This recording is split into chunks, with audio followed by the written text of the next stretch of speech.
Hello everyone. Today we're looking at Unit 1, Lesson 3, Solving a System Using Elimination. So in the previous day's lesson, we looked at one algebraic method for solving linear systems, and that was substitution.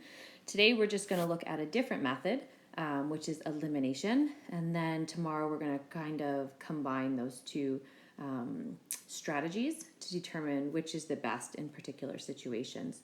So today's note, we're going to start with the actual steps, but as we read the steps, we're going to use the first example to kind of go through those steps so you can see what each of them means. Okay, so the idea behind elimination is that you are essentially eliminating one variable so that it's easy to solve for the other. And then once you've found that variable, you can substitute in to find that one you originally eliminated for. So that's the idea behind elimination. So step one says you're going to label each equation with 1 and 2. So just like we did with our substitution method. So we're going to label 1 and we will label 2. Okay, we're going to line up variable terms on the left and constant terms on the right. So you're going to see as we go through this elimination, there's kind of a lot of arrows just so that you can follow the path of the work as we go. And then as a teacher, when you're doing your own work, make it clear which direction your work is going, because it tends to kind of go left to right and then up and down. So just make it clear. Okay, so we want to get all of our variable terms on the left and all of our constant terms on the right. So we're going to leave our variable terms on the left, and I'm going to move that 14, because that's my constant, over to the other side. I'm going to do the same thing with the second equation, and it's really important that we have our x terms under our x terms, our y terms under our y terms, and our constants under our constants. So I'm going to move that 7x over to the left-hand side, so it's going to become a negative 7x plus 5y. And it's going to equal, I'm going to move that 34 over, so a negative 34. All right, step 3 says, if not present already, multiply the equations so that a variable has coefficients of the same magnitude. So I'm going to show you, in this case, that's already happened for us. If we look at our different variables, on our x, we have a 3 and a 7. So when they're saying magnitude, they're basically saying with the same number. So 3 and 7, those are not the same. So we can't eliminate x's because we don't have the same magnitude coefficient. If we look at our y's, however, we do have the same magnitude on those. Okay, we have a 5 on both of those. So as soon as we have the same number on one of our variables, we can go ahead and try to eliminate those. So I'm going to move right to step number 4. It says add or subtract all like terms. This eliminates the variable that had the same magnitude in both equations. So what I mean by that is if you look at here, our y's, we can eliminate y by subtracting. Okay, because there's a plus 5y in equation 1, I'm just going to label these equation 1 and equation 2 again, and we have a plus 5y in equation 2, if I want to eliminate or get rid of that, then I have to subtract those things, because a positive 5y minus a positive 5y will just be 0y. So let's just make a little note up here by number 4. If we have the same signs, we're going to subtract. If they're opposite signs,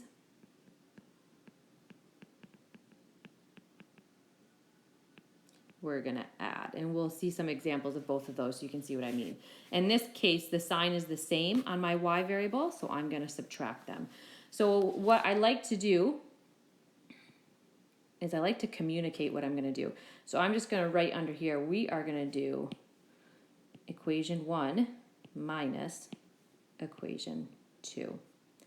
And then even next to the equations, I like to write k. I'm going to subtract everything. So now I'm going to think of it just like that. I'm going to do 3x minus a negative 7x. So that's going to be a 10x. 5y minus 5y, that's going to be 0y. So those are now gone. And then we will have, and we can even write 0y to begin with.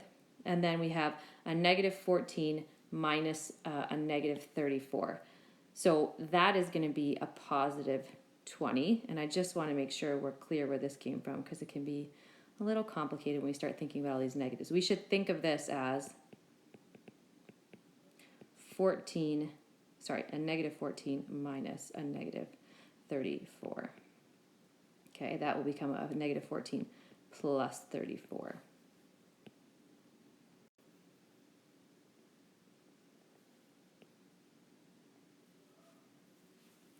Okay, so now that we have subtracted those two equations, we can actually rewrite this equation as just 10x, 0y, we don't need to write that because it's just 0 equals 20. And then we can solve for x. I'm going to divide both sides by 10. I'm going to get x equals 2, which is great. That's part of our solution, just like in substitution. We found our x. Now we have to determine which one are we going to sub into in order to find y. And you can really substitute into either equation.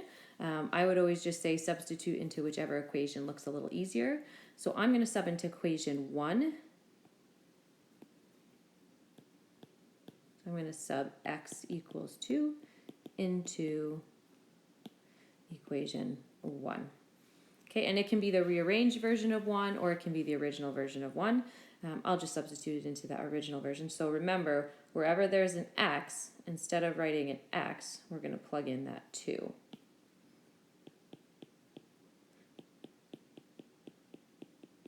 Okay, and then we'll work to solve. So we have 6 plus 5y plus 14. Okay, 6 plus 14 is 20. I'm going to move that over to the other side by subtracting it. I have a negative 20. And then we'll divide both sides by 5. And we'll get y is equal to negative 4. Okay, so we already took care of number 4. We just did 5, which said solve for the remaining variable, then substitute this value into either of the original equations to determine the remaining variable's value. So we've determined x, we've determined y. We now need to check our results in the equation you did not use in step 5. So in step 5, we used equation 1. So now we're just going to check in equation 2. Okay, so we'll do a left side, right side check. And the left side of our equation for equation 2 is 5y plus 34. And the right side of our equation is 7x. So if we substitute in for our y, negative 4, and we'll substitute in for our x, a 2. So we have 5 times negative 4 is negative 20. Negative 20 plus 34 is 14. And 7 times 2 is 14. So we can see that our left side equals our right side. So we can say, therefore, which is our step 7, once we've done our check, we can conclude that the solution, or our point of intersection, is 2, negative 4. Okay, so those are the basic steps to using elimination. We're going to look at a couple more examples where we might have to scale up an equation by multiplying, just so that we have the same magnitude on the variables. So let's take a look at some other examples. Okay, so the next one again is solved by elimination. So we need to first get all of our, we first need to number our equations. Let's number our equations. So we have 1 and we have 2. Okay, we need to get all of our variable terms on the left and all of our constants on the right. So we can leave our 3x alone, our 2y alone, and we need to move that 6 over to the right. And we'll do the same thing with equation 2. So we have a negative x. We're going to move that 3y over by subtracting it. And then we're going to move that 16 over to the right by subtracting it.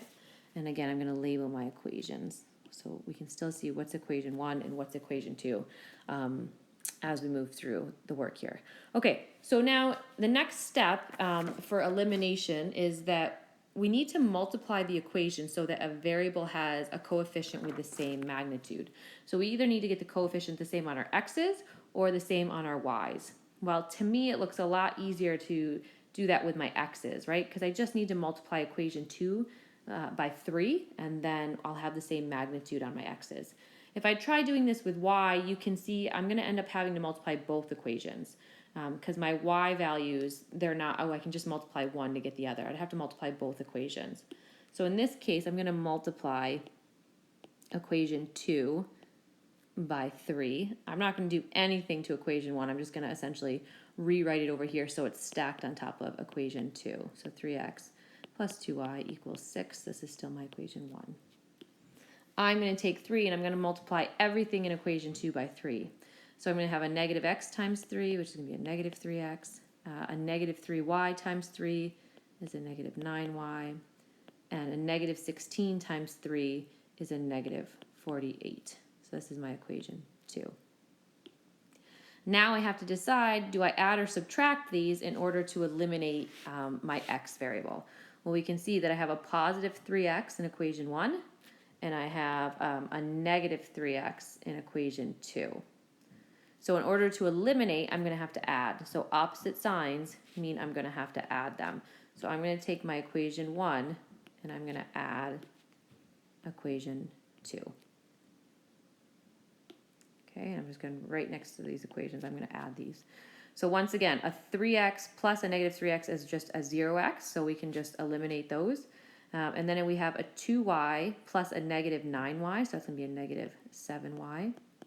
And then I have 6 plus a negative 48, so that's going to be a negative 42. So now we're just going to work to solve for y. So I'm going to divide both sides by negative 7, and we're going to get that y is equal to 6. Okay. Once we have found one variable, we need to go ahead and substitute into one of the equations to get our second variable. So I'm going to sub this y equals 6 into one of the equations. And to me, again, equation 1 looks a little easier just because it's mostly positive numbers, not so many negatives we're dealing with. So I'm going to say sub 1 into equation 1. So I'm going to rewrite my equation 1, 3x plus 2. And now instead of writing a y, I'll put a bracket there to substitute in that value I need to substitute in. Minus 6 equals 0. So instead of a y, I'm substituting in that 6 now. And then we can just work to simplify this. So 3x plus 12 minus 6 equals 0. 12 minus 6 is 6. And then I'm going to bring that to the other side by subtracting it. And then finally we'll divide both sides by 3. And we'll get that x is equal to a negative 2. Okay, so we've found both of those parts of the coordinate or the solution. So the next step would be to check your solution in the equation that you didn't use in step 5. So in step 5 we used equation 1. So we're now going to check in equation 2.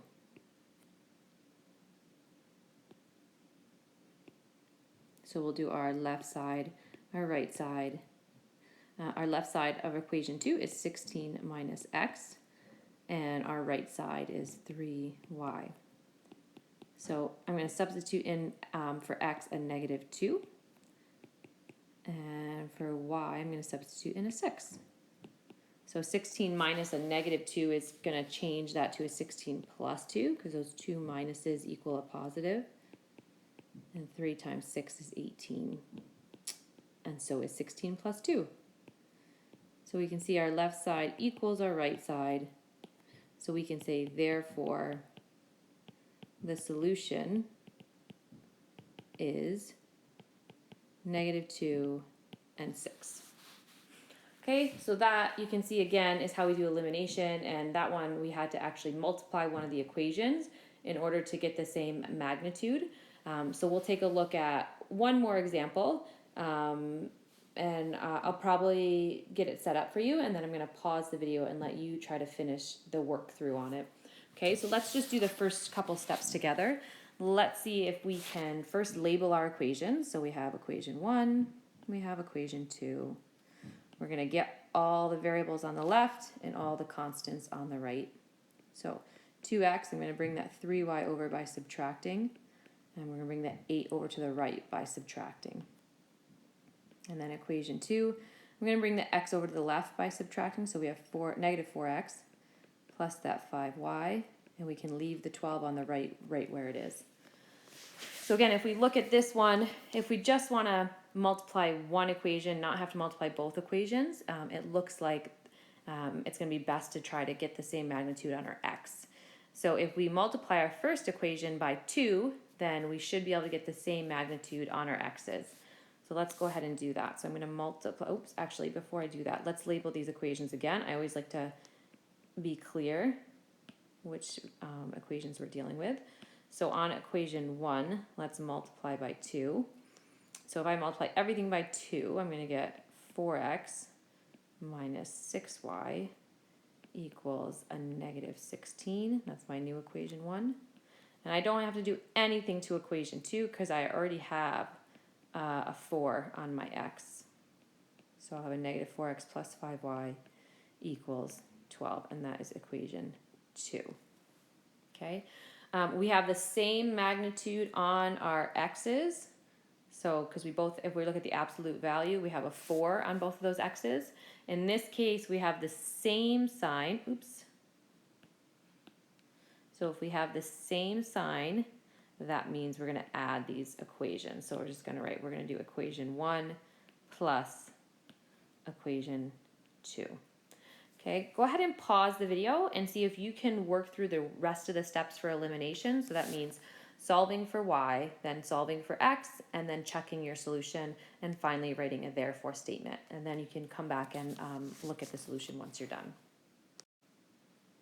So there's the solution for that third example. Hopefully you were able to work it through and find that y was equal to 4 and x was equal to 2.